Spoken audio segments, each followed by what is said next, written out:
Lagay ng ekonomiya, kalakalan, negosyo at iba pa. Atin ang alamin dito sa Ang Pilipinas Ngayon. Magandang araw. Narito na po ang balitang negosyo at kalakalan.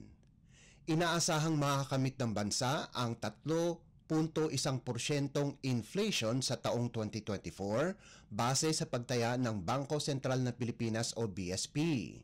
Paliwanag ni BSP Assistant Governor of the Monetary Policy Subsector, Zino Abenoja, ito ay dahil sa mas mababang inflation rate sa buwan ng Agosto at Setyembre, kaya may hila nito pababa ang inflation rate para sa buong taon. Pasok pa rin ito sa inflation target ng economic managers na nasa 2 hanggang 4% para sa taong 2024, mas mababa ito sa naunang baseline forecast na 3.4%. Samantala, inaasahan naman ang uptick sa inflation sa susunod na taon na nasa 3.3% mula sa naunang pagtaya na 3.1% para sa taong 2025. Sinabi ni BSP Governor Eli Remolona, inaasahan nilang bahagyang aakyat ang inflation rate ng 2025 at 2026 dahil sa upside risk to inflation. Ito ay ang potensyal na adjustment sa presyo ng kuryente at ang mas mataas na minimum wage sa mga lugar sa labas ng Metro Manila. Habang mananatili naman na nasa downside factors ang epekto ng mas mababang taripa sa imported na bigas.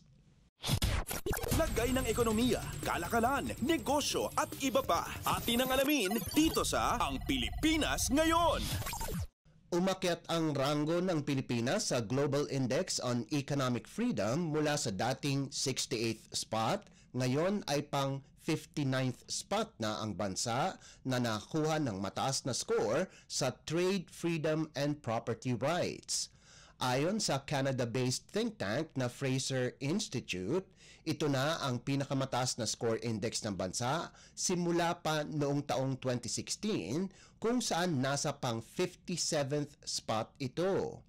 Nakatanggap ang Pilipinas ng score na 7.01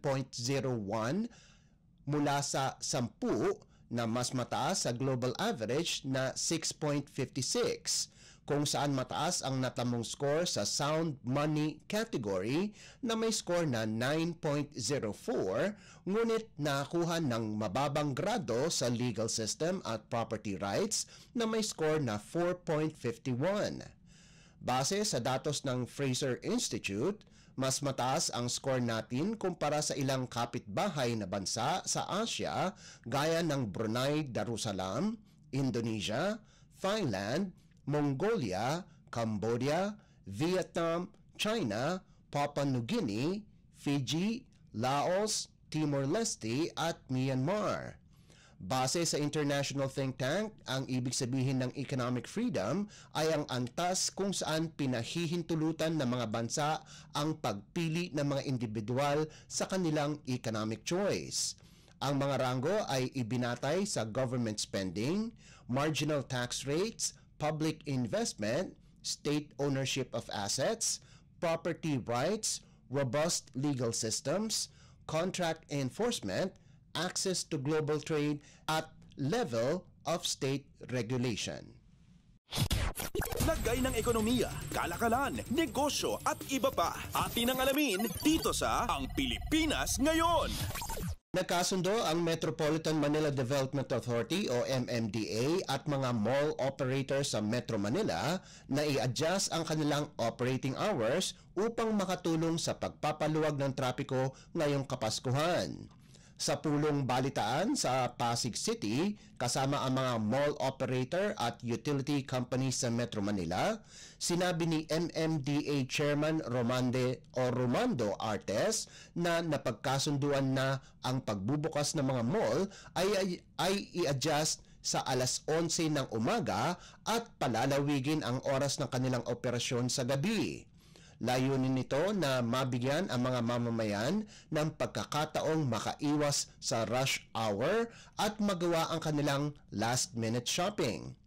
Nanawagan din ang MMDA na gawing alas 11 ng gabi hanggang alas 5 ng umaga ang oras ng deliveries maliban sa mga produktong madaling masira tulad ng pagkain.